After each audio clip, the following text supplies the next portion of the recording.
semubang hyang haruna kadinetraning agorapuh lele semoran teh ini lo pertapa putu tengi swaneng-aneng cedak motu yang jubak dadi moloh-weloh Bratasena kok simbar cocok jeneng sira kamu ben tak utus lumah di sarana kanggo mbebentengi diri kula pareng pawartane ngger dene rumah di kayu gong susu angin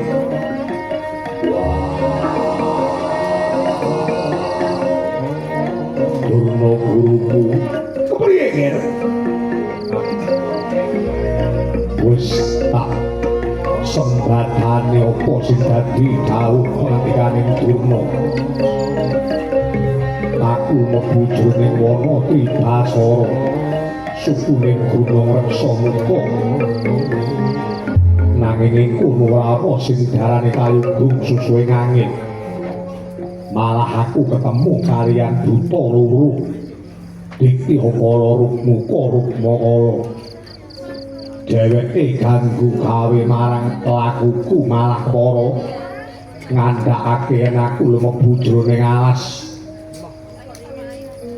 aku bakal dadi pangan bakal dibadhok dening buta loro wekasane dadi kanca bakah jroning aku peperangan tanding kalian buta loro rahayune isih ana pangayoman saka ngarsaning Gusti aku iso ngalahke raseksa loro Dikti Kala Rukmuka Rukmakala sawise tak du kumba tak du sirahe ilang wujuding buta ilang wujuding brahala ilang wujuding raseksa bleger dadi pukulun Bathara Indra lan Bathara Bayu Panjenenganing dawuhake yen ana ing Tribasara ana sing diarani kayugung susuing angin.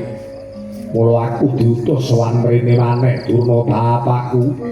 Kundhuwa sejatine apa kang dadi srana supaya aku bisa ngancik bisa ngerti marang ilmu kawruh suci sangkan paraning dumadi manunggaling kawula Gusti. Kula dawuh aku kudu nglakoni apa Durna bapakku. Niat langene kalengen agar pandamun kartinon berkekoneng suren sorot etan madang kasor lan pajaring purnameng gegono dasare mongso ketiga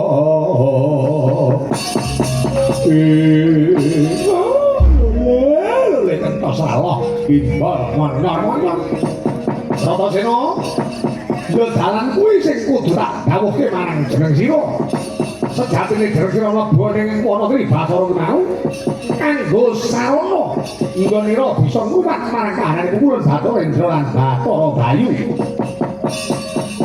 nanging yen sira tetep kukuh bakuh nggone pengen ngerti marang ilmu kasampurnan jati ilmu sangkan paring dumadi manunggaling apa Gusti dina kang lungguh iki ana dalan sira nyemplunga segara sing diarani Samudra Minangkabu sira nyemplunga segara Minangkabu kuwi mapane ya ana telenging atimu yen ana atimu mangsa ngalor ana lor panggonane ngidul ana kidul panggonane ngetan ulun Samudra Minangkabu sakwise sira lumebu jroning Samudra Minangkabu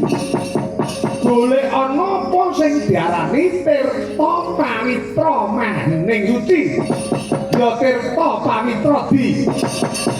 yen sira bisa nemokake tirta pawitra maning suci ing kono dalane sira bakal nemokke ilmu kasampurnan jati ya guys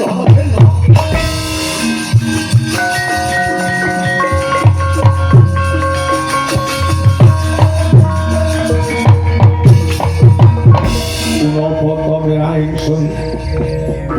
prihatin Mas Pogong Injil Durna Guruku dadi cetane aku supaya nyemplung segara Minangkabau manut telenging atiku ngalor ngidul ketan ngulon sing baku manut neng tumrap jiwamu loh yen ngono dadak ngenteni apa kesuwen laku dina iki ndaluk pamit durung bapakku bakal mlebu ing samudra Minangkabau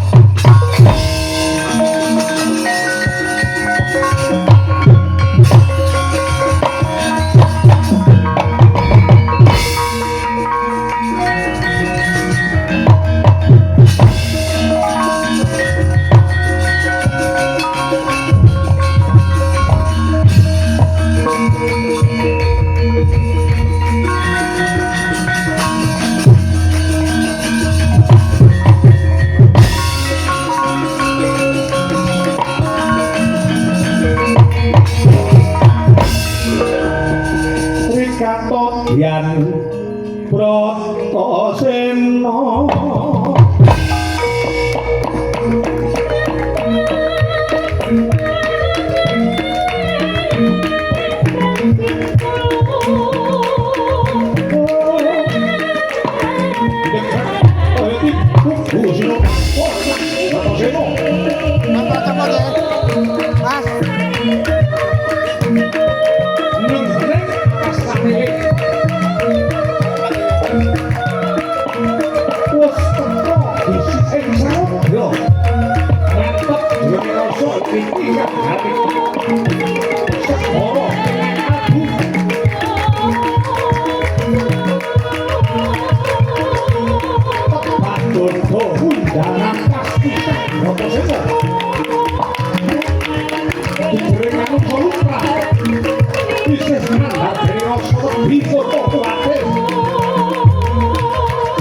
wis ana tengahing segara kumambang silem bisa Bratasena maringi dene mapaning madyaning samudra Gataana Tacaka yana ula sing gedene sak bongkoting taun diarani ula Bahlawa dupi mulan riseng Bratasena sigra sinaut ragane riseng Bratasena digawa ning dasaring sagara riseng Bratasena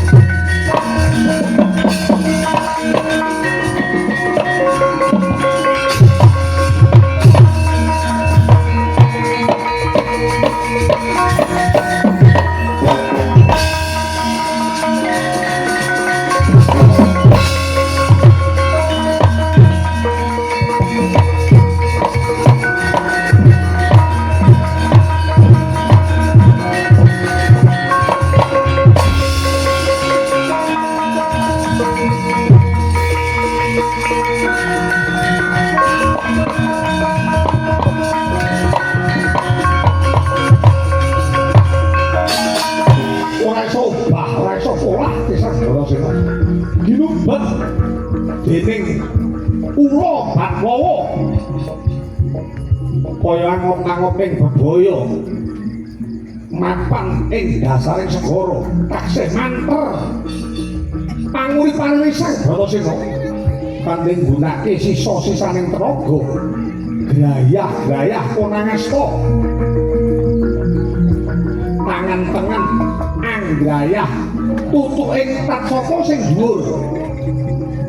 tangan kiwa anggrayah tutuke ula sing sisih ngisor kanthi nggunakake sisa-sisaning tenaga sinebet binelah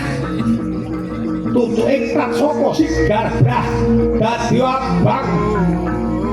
banyune samudra